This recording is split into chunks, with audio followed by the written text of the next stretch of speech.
Hi students, welcome to the TNTET English channel. So நம்ம இன்றைக்கி என்ன பார்க்க போகிறோம் அப்படின்னா 2013 டெட் எக்ஸாமில் எழுதின இங்கிலீஷ் கொஷினோட ஆன்சர் தான் பார்க்க போகிறோம். ஸோ இந்த டெட்டில் தான் நான் பாஸ் பண்ணி கவர்மெண்ட் ஜாப் வாங்கினேன். ஸோ அதனால் இந்த கொஷின் பேப்பர் எனக்கு ஸ்பெஷல் தான். சரி வாங்க வீடியோக்குள்ளே போயிடலாம். ஸோ ஃபர்ஸ்ட் கொஷின் பார்த்தீங்க அப்படின்னா pick out from the following sentences to the exact opposite of the street was crowded. எப்பயுமே ஒரு கொஷினை பார்த்துட்டு நம்ம படித்த கொஷின் வந்திருந்தாலோ இல்லை நமக்கு தெரிஞ்ச கொஷின் ஆன்சர் ஈஸியாக கண்டுபிடிக்கிற மாதிரி இருந்தாலோ எக்ஸைட் ஆகக்கூடாது. நிதானமாக அந்த கொஷினுக்குரிய ஆன்சரை கண்டுபிடிக்கணும். ஸோ இங்கே முக்கியமாக நம்ம கவனத்தில் எடுத்துக்க வேண்டியது ஆப்போசிட் அப்படின்ற வேர்டு. ஸோ க்ரௌடன்ற வேர்டுக்கு தான் நம்ம மேக்ஸிமம் என்ன பண்ணணும், ஆப்போசிட் வேர்டாக எடுக்கணும். ஏன்னா ஸ்ட்ரீட்ன்ற வேர்டு எல்லா கொஷின்லையுமே வந்துருச்சு. அப்போ இதுக்கு ஆப்போசிட் எடுக்க முடியாது. அப்போ க்ரௌட் எடுத்து ஆப்போசிட் எடுத்தோம். க்ரௌடட்னா கூட்டம்னு அர்த்தம். அப்போ கூட்டத்துக்கு ஆப்போசிட் என்ன, ஒன்று தனிமையாக இருக்கணும், இல்லை லோன்லியாக இருக்கணும், இல்லை யாருமே இல்லாமல் இருக்கணும். இதுதான். ஸோ இங்கே தனிமை அப்படின்ற வேர்டுக்கோ இல்லை யாருமே இல்லைன்ற வேர்டுக்கோ ஆன்சர் என்ன அப்படின்னா டெசர்டட். ஸோ ஆன்சர் வந்து ஏ. ஸோ பேக்கடுனாலும் ஆட்கள் இருக்கிறதுக்கு அர்த்தம். நாய்ஸினா சத்தம். ஸோ நாய்ஸி சத்தம்னா கூட்டம் இருந்தால் தான் சத்தம் வரும். அப்போ இதுவும் கிடையாது. மெனி பீப்புள் நிறைய பேர் இருக்காங்க. அப்போ இதுவும் கிடையாது. ஸோ ஆன்சர் வந்து ஏ தான். So second question, big out the correct sentences. Meaning கொடுக்கக்கூடிய கரெக்ட் சென்டென்ஸை பிக் பண்ண சொல்கிறாங்க. ஸோ இங்கே வந்து பார்த்தீங்க அப்படின்னா வேர்பு வந்து தப்பாக இருக்கு. ஸோ இதுதான் ரைட் ஆன்சர். ஐ ஹியர்டு. ஹியர்ட்னா கேட்குறது. ஸோ இந்த ஹர்ட் ஹைச்சிஆர்டிலாம் என்ன அப்படின்னா மந்தை அப்படின்னு அர்த்தம். அதாவது கலெக்டிவ் நவுன்ஸில் வரும். ஐ ஹர்ட் ஆஃப் அனிமல்ஸ் அப்படின்னு சொல்லிட்டு. ஸோ எனக்கு இது ஓப்பன் ஷட் தான், பார்த்தாலே தெரியுது இதுதான் ஆன்சர்னு சொல்லிட்டு. அடுத்து அப்ரிவியேஷன் ஆஃப் ஜெட்டசை அப்படின்னு கேட்குறாங்க. ஸோ ஜெட்டசையோட அப்ரிவியேஷன் என்ன அப்படின்னா ஜுவாலஜிக்கல் சர்வே ஆஃப் இந்தியா அப்படின்றது தான். இந்த மூணுமே கிடையாது. ஸோ ஜியோ சப்மிட் இன்டர்நேஷ்னல் கிடையாது, ஜியான் ஸ்கூல் ஆஃப் இன்டெலிஜென்ஸ் கிடையாது, ஜுவாலஜிக்கல் சொசைட்டி ஆஃப் அயர்லாந்து கிடையாது. ஸோ இந்த கொஷினுக்கான அடிஷ்னல் இன்ஃபர்மேஷன் 1916 ஆரம்பிக்கிறாங்க.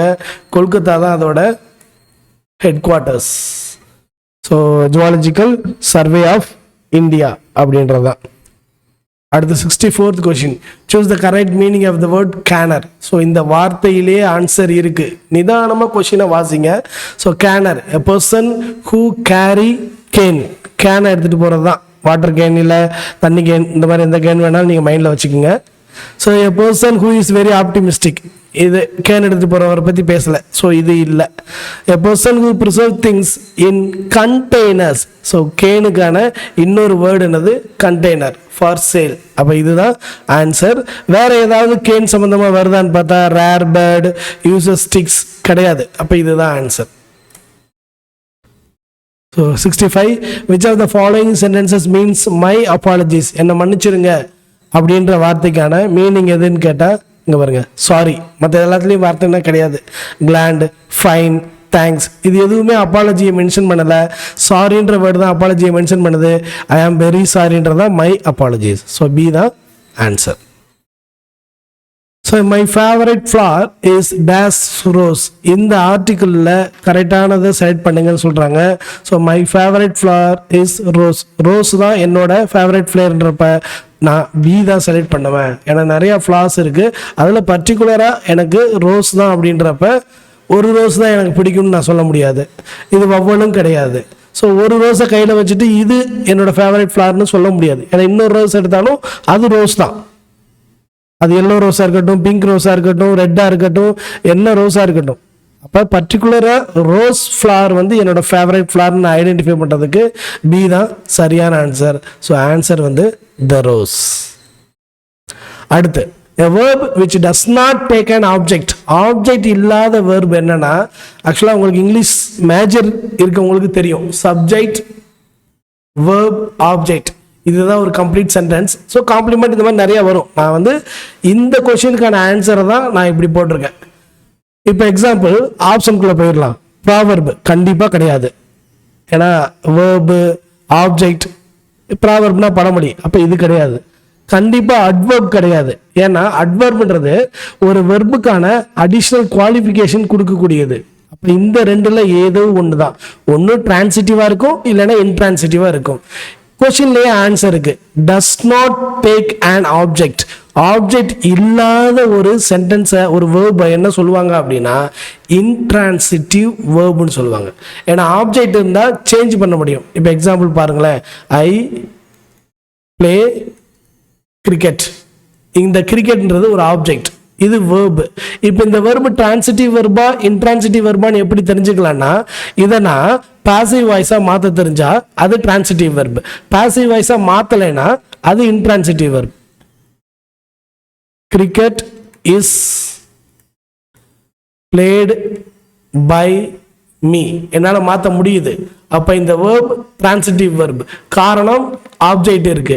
அப்போ ஆப்ஜெக்ட் இல்லைன்னா நான் மாற்ற முடியாது, இன்ட்ரான்சிட்டிவ் வெர்ப். இப்போ ஆப்ஜெக்ட் இல்லாத ஒரு சென்டென்ஸ் பார்க்கலாமா? இப்போ ஆப்ஜெக்ட் இல்லாத ஒரு சென்டென்ஸ் பார்க்கலாம். He is handsome. இப்போ இது ஆப்ஜெக்ட் கிடையாது, இது வந்து காம்ப்ளிமெண்ட். இதை நான் பாசிவ் வாய்ஸாக மாற்றவே முடியாது. Handsome is by he, so meaningless. இதுதான் ஆப்ஜெக்ட் இல்லாத சென்டென்ஸ். ஸோ இப்போ இந்த வேர்ப் வந்து இன்ட்ரான்சிட்டிவ்.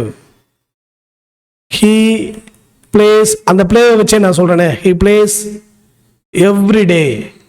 ஸோ இது வந்து urgent. Everyday is played by ஹீன்னு நம்ம சொல்ல முடியாது.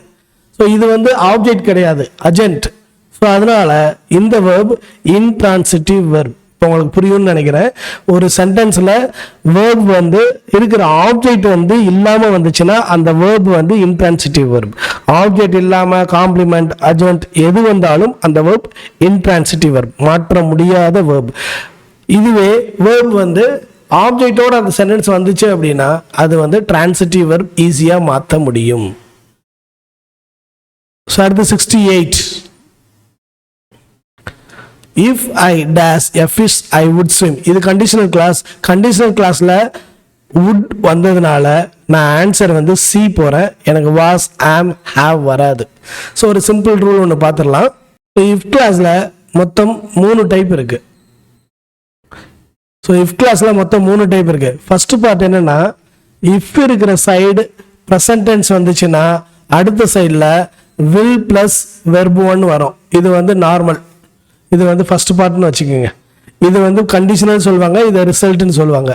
அடுத்து செகண்ட் டைப் என்னன்னா, இஃப் இருக்கிற சைடில் பாஸ்ட் டென்ஸ் வந்துச்சுன்னா இங்கே would ப்ளஸ் வெர்ப் 1 வரணும். அடுத்து தேர்ட் மாடல், இஃப் இருக்கிற சைடில் பாஸ்ட் பர்ஃபெக்ட் வந்துச்சுன்னா இங்கே would have plus verb 3. So இது வந்து ஓப்பன், இமேஜினரி, இம்பாசிபிள் அப்படின்னு சொல்லுவோம், ஹைப்போதெட்டிக்கல் அப்படின்னு சொல்லுவோம். ஓப்பன் கண்டிஷன், இமேஜினரி கண்டிஷன், இது வந்து இம்பாசிபிள் கண்டிஷன், அதுதான் அர்த்தம். ஸோ இங்கே வந்து பார்த்தீங்கன்னா நமக்கு வுட்டு கொஷினில் வந்து வுட்டு கொடுத்துருக்காங்க. அப்போ ஆட்டோமேட்டிக்காக இது செகண்ட் டைப் தான் நமக்கு கொஷினில் இருக்குது. அப்போ இங்கே பாஸ்ட் வெர்பு வரணும். ரெண்டாவது இந்த கண்டிஷன் நான் என்ன சொன்னேன், இமேஜினரி கண்டிஷன்னு சொன்னேன். இமேஜினரி கண்டிஷனில் ஐ சப்ஜெக்டாக இருந்து பக்கத்தில் பி வெர்பு வரணும் அப்படின்னா என்ன பி வெர்பு தான் யூஸ் பண்ணணும்? இமேஜினரி கண்டிஷனில் வேர் தான் யூஸ் பண்ணணும், வாஸ் வராது. ஸோ இந்த கண்டிஷன் எனக்கு தெரிஞ்சதுனால தான் நான் அங்கே என்ன சூஸ் பண்ணேன், வாஸ் இருந்துமே நான் வேர் சூஸ் பண்ணேன். பார்த்தீங்களா, வாஸ் இருக்குது, நான் வேர் சூஸ் பண்ணியிருக்கேன். ஸோ இதுதான் கண்டிஷன். ஸோ இங்கே இஃப் ஐ வேர், ஏன்னா இமேஜினரி கற்பனை, if I where a fish, நான் மீனாக இருந்திருந்தேன்னா நான் ஸ்விம் பண்ணியிருப்பேன். ஸோ கற்பனையாக தானே நம்ம பேசுகிறோம். ஸோ அதனால் இதுக்கு வேர் தான். அடுத்து he received blow days blow. So இங்கே கரெக்டான ஒரு ப்ரிப்போசிஷன் நம்ம செலக்ட் பண்ணணும். நான் வந்து பி ஆப்ஷனை செலக்ட் பண்ணுறேன். ஸோ எனக்கு வந்து பி ஆப்ஷன் தான் ரைட் ஆன்சர். ஸோ நான் எதை வச்சு இங்கே ஃபார் அப்படின்னு சொல்கிறேன் அப்படின்னா இது வந்து ஒரு இடியம். ப்ளோ ஃபார் ப்ளோன்றது ஒரு இடியம். ஸோ உங்களுக்கு இன்னும் புரிய மாதிரி சொன்னால் டிட் ஃபார் டேட்னு சொல்லுவாங்க. பழிக்கு பழி, அடிக்கு அடி, உதைக்கு உதை, அதுதான் இங்கே ப்ளோ ஃபார் ப்ளோ. உங்களுக்கு புரியுதா? இது வந்து பழிக்கு பழி, டிட் ஃபார் டேட்ன்றது. ஸோ சேம் இங்கே தான், அடிக்கு அடை, உதைக்கு உதை அப்படின்றது வந்து blow for blow. So answer வந்து ஃபார். அடுத்து 70. நம்ம ஈஸியான கொஸ்டின் தான். பி ஃபார்ம் கூட ஒரு மெயின் வெர்ப் ப்ளஸ் ஐஎன்ஜி வந்தால் அந்த டென்ஸ் என்ன டென்ஸ்னா ப்ரெசன்ட் கண்டினியூஸ் டென்ஸ், இல்லை பாஸ்ட் கண்டினியூஸ் டென்ஸ், இல்லை ஃபியூச்சர் கண்டினியூஸ் டென்ஸ்னு சொல்லுவாங்க. ஸோ நமக்கு கண்டினியூஸ் டென்ஸாக இருக்கணும், அதாவது தொடர் வாக்கியம். நீங்கள் பேசும்போது அந்த சென்டென்ஸ் கண்டினியூ ஆகிட்டு இருக்கணும். இப்போ எக்ஸாம்பிள் உங்களுக்கு புரியுற மாதிரி சொன்னேன்னா ஆம் ரைட்டிங். இப்போ am be verb, right main verb, கூட ஒரு ஐஎன்ஜி. இஸ் பிளேயிங்னு வைங்க. So is be verb, play main verb, I N G. So இது என்னன்னா continuous tense. 71. Which of the following sentences given below conveys the following meaning? Sarojini Naidu was a renowned poetess. So இந்த renowned இந்த வேர்டுக்கு தான் நம்ம meaning கண்டுபிடிக்கணும். அதுக்கு என்ன அர்த்தம் அப்படின்னா ஃபேமஸ். சரி, இப்போ எனக்கு இது எதுவுமே தெரியல, பட் நான் எப்படி கண்டுபிடிக்கிறது? இங்கே பாருங்க, இன்ஃபேமஸ்னா புகழ் இல்லாத, நொட்டோரியஸ்னா மோசமான, இல்ஃபேம்டுனா புகழ் அற்ற அப்படின்னு அர்த்தம். ஸோ இந்த மூணுமே ஒரே மீனிங் கொடுக்குது. அப்போ மிச்சம் இருக்கிறது சி ஆப்ஷன் தான். ரெண்டாவது ரினவுண்டுக்கு மீனிங் வந்து ஃபேமஸ் தான். ஸோ நான் சி ஆப்ஷனை டிக் பண்ணிக்கிறேன்.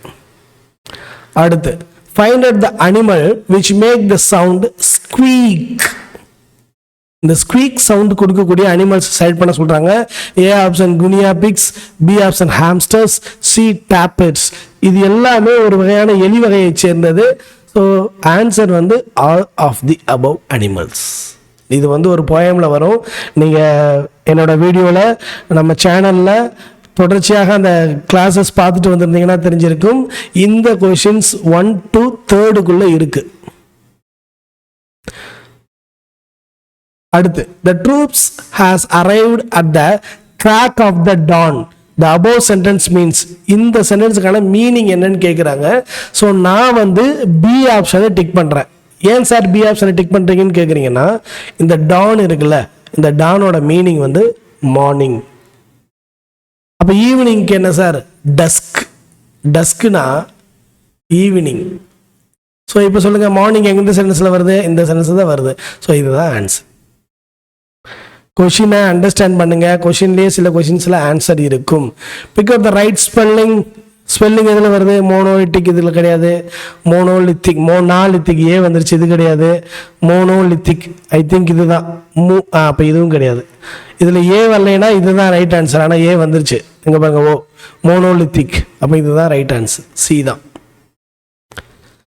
75. Which of the following options means dot with heedful mind அப்படின்னு அர்த்தம். இந்த மீனிங் கொடுக்கக்கூடிய சென்டென்ஸை எடுங்க அப்படின்னு சொல்கிறாங்க.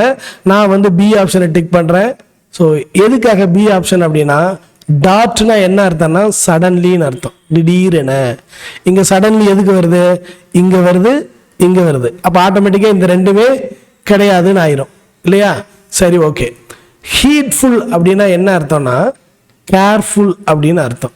இங்கே கேர்ஃபுல் எதுக்கு வருது? இங்கே பாருங்க, இங்கே கேர்லெஸ் வந்துருச்சு. அப்போ இதுவும் அடிச்சிருச்சு, கேர்ஃபுல் வருதா? அப்போ பி ஆப்ஷன் தான் right. 76. Which of the following description exactly defines an open letter? Open லெட்டர்னா என்னன்னு கேட்குறாங்க. சரி, பார்த்துடலாம். an envelope which is open கிடையாது. அதாவது லெட்டர் ஓப்பன் ஆகியிருந்தால் என்ன பண்ணுறது அப்படின்னு கேட்குறாங்க. கிடையாது. அதாவது envelope அந்த லெட்டர், சரியா? Letters of the alphabet which are closed at the top, சம்மந்தமே இல்லாத சென்டென்ஸ், அது கிடையாது. அதாவது ஏபிசிடி டாப்பில் க்ளோஸ் ஆகிருக்கணுன்றாங்க, கிடையாது. A letter which is not kept sealed, letter open ஆகிருக்குது, இதுவும் சேம் மீனிங் தான். அப்போ இது இல்லைன்னா இதுவும் இல்லை தான். அப்போ ஆன்சர் என்னது? D. A letter which is addressed to an individual but can be read by everyone, யாராலையும் வாசிக்கலாம். இப்போ நம்ம என்ன சொல்லுவோம் நார்மலாக, ஒரு லெட்டர் அது பர்சனல், மற்றவங்களால ரீட் பண்ணக்கூடாதுன்னு சொல்லிட்டு, ஆனால் ஓப்பன் லெட்டரை மற்றவங்க ரீட் பண்ணலாம். அப்படிப்பட்ட லெட்டர் தான் ஓப்பன் லெட்டர் அப்படின்றது. அடுத்து 77. Which of the following is the correct definition of a run on? Run on அப்படின்னா தொடர்ச்சியாக அப்படின்னு அர்த்தம். பார்க்கலாம் என்ன மீனிங்னு. Two sentences put together without a full stop or a connecting word in between them. அதாவது ரெண்டு சென்டென்சஸ் ஃபுல் ஸ்டாப் இல்லாமல் continue பண்ணுறது, இல்லை ஒரு கனெக்டிங் வேர்டால் கண்டினியூ பண்ணுறது ரன் ஆனா அப்படின்னு கேட்குறாங்க. A sentence with two main clauses கிடையாது. A sentence with two linkers இதுவும் கிடையாது. A sentence with a finite verb, சென்டென்ஸுக்கு இதுக்கும் சம்மந்தமே இல்லை. அப்போ இதுதான் ஒரு ரெண்டு சென்டென்ஸ் லிங்கர்ஸ் ஆர் கனெக்டிவ் வேர்டை யூஸ் பண்ணி கண்டினியூ பண்ணுறது தான் ரன் ஆன் அப்படின்னு அர்த்தம். அடுத்து pick out the plural form of the word deer. டியரோட ப்ளூ ஃபார்ம்ஸ் நமக்கு இதுவும் இல்லை இதுவும் இல்லை, நான் ஸ்பெல்லிங்கே மாறி இருக்கு. அப்போ இந்த ரெண்டுல ஏதாவது ஒன்று தான் ஆட்டோமேட்டிக்காக. இப்போ தெரியாதவங்க என்ன பண்ணுவாங்கன்னா ஏ டிக் பண்ணுவாங்க, நான் வந்து சியை டிக் பண்ணுறேன். ஸோ டியருக்கு ஃபுல் ஃபார்ம் வந்து டியர் தான். சில வேர்டில் இங்கிலீஷில் ப்ளூரல் ஃபார்ம் கிடையாது. சில வேர்ட்ஸ்க்கு டியர், ஃபிஷ், ஃபிஷ்ஷஸ்ன்னு போடக்கூடாது. இன்ஃபர்மேஷன் இதுவும் கிடையாது. நியூஸ் ப்ளூரல் ஃபார்ம் கிடையாது. லக்கேஜ் அதாவது சிங்குலருக்கும் அதே வேர்டு தான், ப்ளூரலுக்கும் அதே வேர்டு தான். Luggage, baggage. ஸோ இதெல்லாமே இன்னும் நிறையா இருக்கு, நம்ம சேனலில் தொடர்ச்சியாக பார்க்கலாம். ஸோ இங்கே டியருக்கு ஃபுல் ஃபார்ம் டியர் தான். அடுத்து 79. How many syllables are there in the word edification? So எடிஃபிகேஷனுக்கான சிலபிள் என்னன்னு கேட்குறாங்க. நம்ம பிரிச்சிடலாம். அ டி பி கே ஷன். ஸோ இதுதான் எடிஃபிகேஷன். அப்போ 1 2 3 4 5 ஏ தான் ரைட் ஆன்சர். ஸோ எப்படி பிடிக்கலாம்னா இதில் ஒரு வவல் சவுண்ட்ஸ் வரணும். இ வருது, ஐ வருது, ஐ வருது, ஏ வருது. ஸோ கரெக்ட் தான். அடுத்து identify the figure of speech. So figure of speech poetic டிவைசஸில் வரக்கூடிய ஃபிகர் ஆஃப் ஸ்பீச் கண்டுபிடிக்க சொல்கிறாங்க. வாங்க பார்க்கலாம். Who loves the trees best? I said the spring. So I said the spring. இங்க who loves, இந்த love அப்படின்றது ஒரு மனிதர்கள் செய்யக்கூடிய ஒரு குணாதிசயம். said சொல்றது யாரு சொல்றா? ஒரு ஸ்ப்ரிங் சொல்லுது. ஸோ அப்போ என்ன அர்த்தம் அப்படின்னா பர்சானிஃபிகேஷன் தான் அர்த்தம். இப்போ சிமிலி அப்படின்னா சென்டென்ஸில் லைக்ன்ற வேர்டு வந்திருக்கணும். வந்திருக்கா? இல்லை. அலிட்டரேஷன் வந்து செட் ஸ்ப்ரிங் சொல்லலாம், பட் இதில் ஓப்பனாகவே ஒரு பொயட்டிக் டிவைசஸ் நமக்கு இருக்குது, அதனால் நான் அலிட்ரேஷன் போக மாட்டேன். மேபி இது ரெண்டுக்குமே டிக் அடிச்சா கவர்மெண்ட் மார்க் கொடுத்துருக்கலாம், எனக்கு ஞாபகம் இல்லை. மெட்டஃபர் வராது. மெட்டஃபர் வந்து கம்பாரிசன், சிமிலி இல்லை மெட்டஃபர் இல்லைன்றப்ப மிச்சம் இருக்கிறது பெர்சானிஃபிகேஷன் தான். பெர்சானிஃபிகேஷன்னா என்ன அப்படின்னா மனிதர்களோட குணாதிசயத்தை ஒரு அக்ரிணையோ இல்லை மனித பண்புக்கு குறைவான விலங்கினங்களோ பறவை இனங்களோ அந்த பண்பை வெளிப்படுத்தினா அந்த சென்டென்ஸுக்கு பேர் பெர்சானிஃபிகேஷன் அர்த்தம். இங்கே லவ்ஸ்னே வந்துருச்சு. ஸோ ஈஸியாக பெர்சானிஃபிகேஷன் தான், வேற ஆப்ஷன் கிடையாது. அடுத்து identify the sentence pattern. Computer keeps children busy. Computer subject. Keeps இந்த வெர்பு வந்துச்சுன்னா பார்த்துக்கலாம். கீப்ஸ்ன்ற வெர்பு வந்துச்சுன்னா அடுத்தது வந்து என்ன வரணும் அப்படின்னா காம்ப்ளிமெண்ட் தான் வரணும்.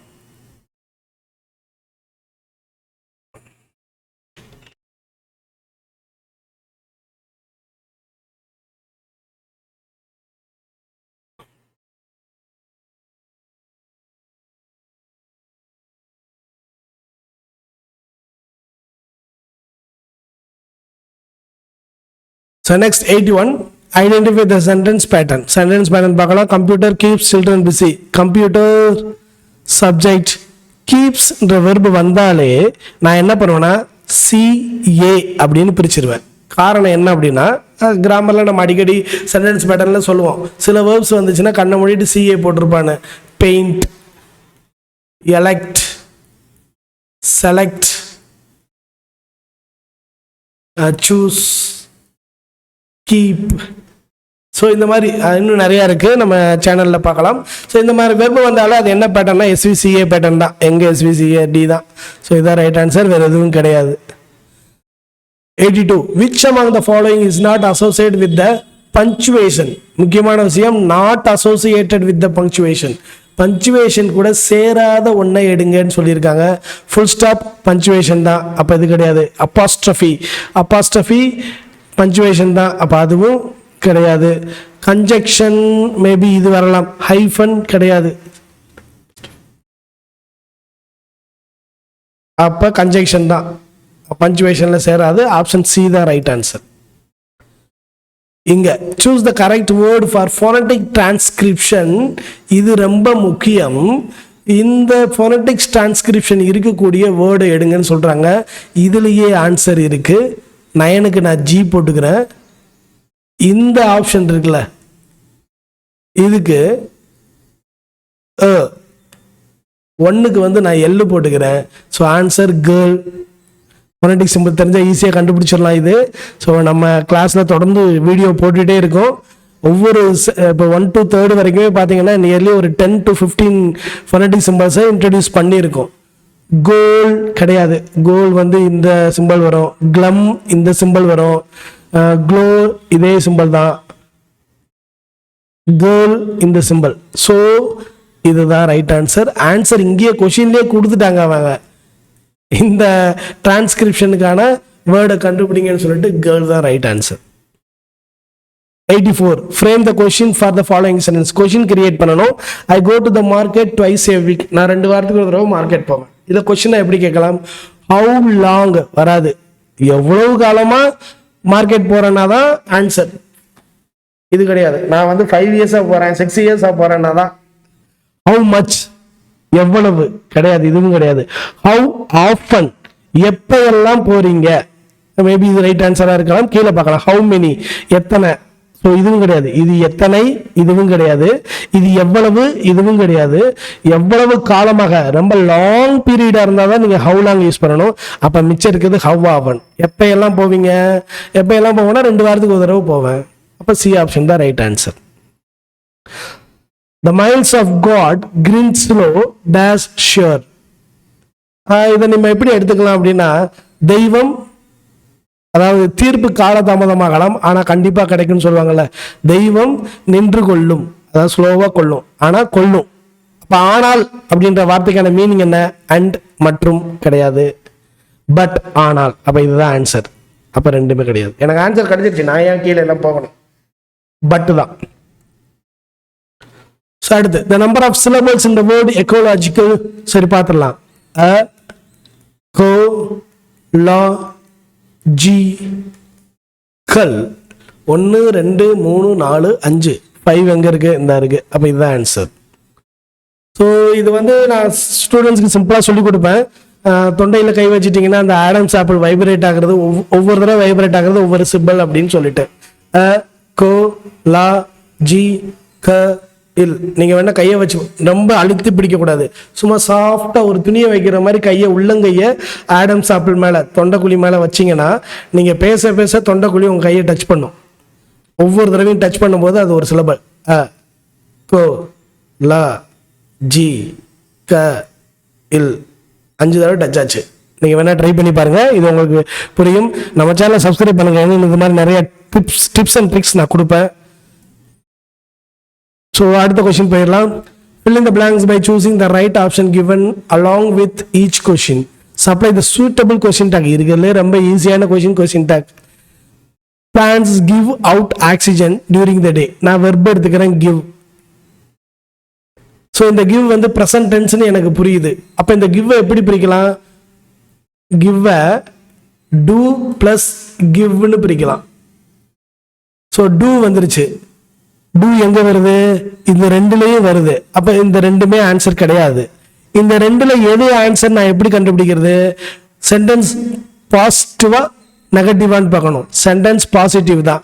அப்ப டேக்கை பொறுத்தளவு பாசிட்டிவ் சென்டென்ஸ் வந்துச்சுன்னா நாம நெகட்டிவ் டேக்கை யூஸ் பண்ணணும். அப்ப ஆன்சர் பி டோன்ட். நாட் வந்திருக்கு பாருங்க. அப்ப இதுதான் நெகட்டிவ். ஸோ இந்த பிரிகிறது உங்களுக்கு புரியும்னு நினைக்கிறேன். நீங்க வீடியோவை தொடர்ந்து பாருங்க. நம்ம சேனலை சப்ஸ்கிரைப் பண்ணுங்க. எப்படி ஒரு வெர்பை பிரிக்கலாம் அப்படின்றத நான் சேனல்ல சொல்றேன்.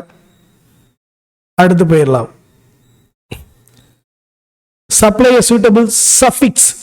சஃபிக்ஸ்னா ஒரு வேர்டு ரூட் வேர்டுக்கு அடுத்து ஜாயின் பண்ணக்கூடிய வேர்டு.